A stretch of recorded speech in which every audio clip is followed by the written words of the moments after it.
In the second paragraph, your objective is to sell yourself. That's right. Now, you're supposed to sell yourself, but keep in mind what the objectives of the company are, what their job criteria are, and you need to match your knowledge, skills, and qualifications with that of the company. Best if you can put them into 2 or 3 points in a very short sentence or 2. Here are some examples. I believe I would be a great match for the job and company culture based on my sales success, marketing insight, and diverse background with clients across more than 10 countries. While much of my 7 years of experience has been in the business world, it has given me invaluable insight into the social value of the nonprofit sector. That insight, along with my financial skills, will be an asset to your organization.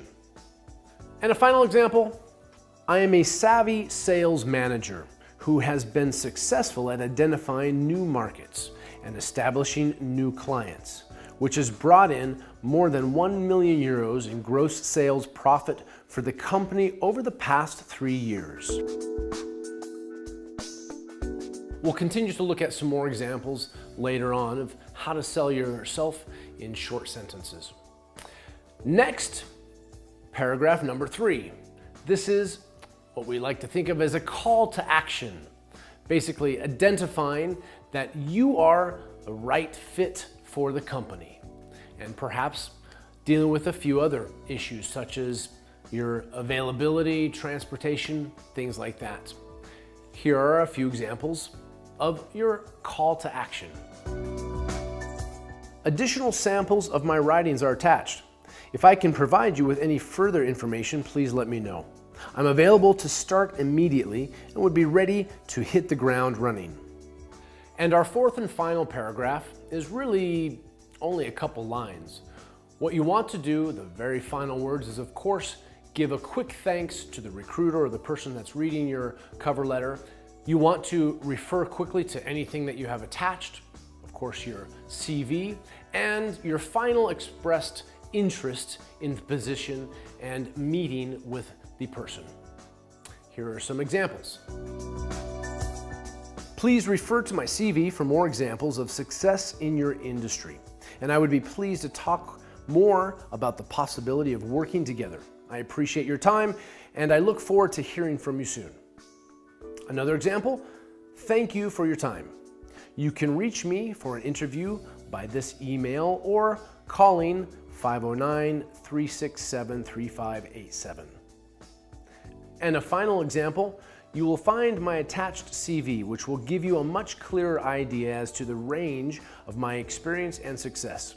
Thank you for your consideration, and I look forward to an opportunity to discuss my skills further. And the very final thing in the format of a cover letter is to, of course, add the closing salutation, which very simply, if you have directed it toward a Mr., Ms., Mrs., or Doctor, you simply close by saying, yours sincerely, and your name. Only in the case, if you have addressed it to an unknown person, should you finish by saying, yours faithfully. But I hope that you'll be finishing it with yours sincerely. And that, my friends, is the very clear, brief structure of a cover letter. Now what we're going to do is look at some do's and don'ts to make sure this is all clear.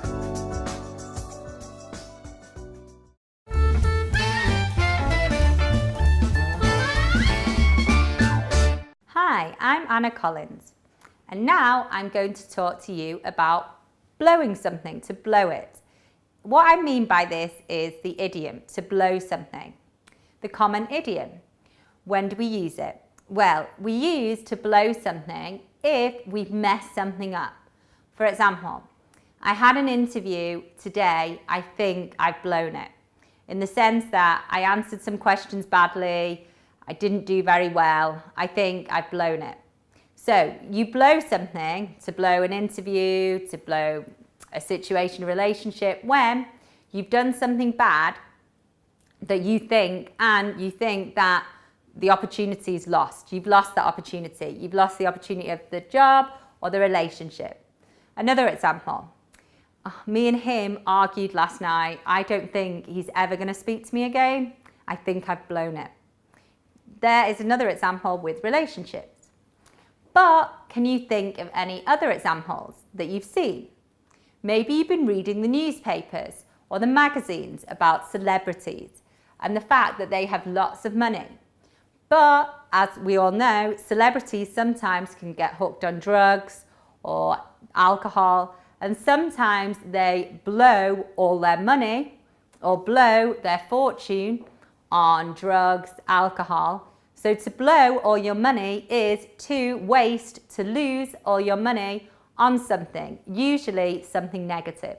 For example, he's blown all his money in the casino. So now you've seen the two ways that we use to blow something. To blow as in to fail at something and to lose the opportunity, or to blow money as in to waste it and lose all your money. So now you can use them. Don't blow your English in that, don't lose your opportunity to learn English, and have a good day.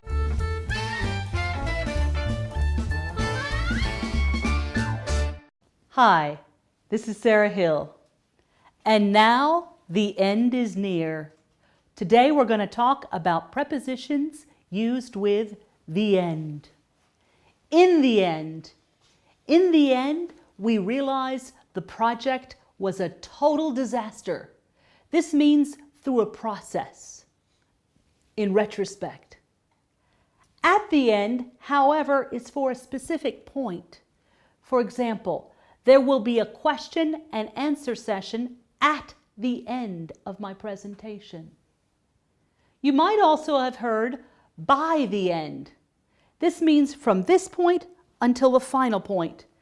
By the end of my presentation, you should be able to understand 3 key concepts. Some point from now until the end. So there you've got it. At the end, in the end, and by the end. And now it's the end.